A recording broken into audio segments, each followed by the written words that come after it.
Ola amigos e benvidos a unha nova edición do preguntoiro científico Educabarrié. Descobre o personaxe oculto tras as seguintes pistas e se és un dos acertantes poderás gañar un fabuloso premio.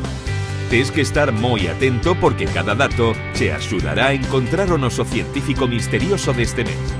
O noso científico deste mes naceu en A Coruña en 1798. En 1813 iniciou en Santiago estudos militares e universitarios e tomou contacto con mestres como o matemático Domingo Fontán e con compañeiros como Casiano de Prado, un grande xeólogo.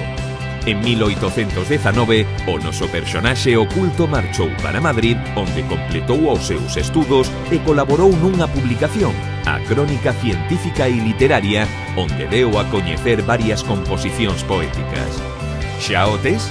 Xa sabes a quen lle dedicamos o noso preguntoiro científico este mes? Se crees que o sabes, envíanos un email coa túa resposta a educabarrie@fbarrie.org e se aínda non o tes claro, non te preocupes. Ao longo do mes iremos dando novas pistas que poden axudarte a encontrar a solución. Vémonos a próxima semana, investigadores.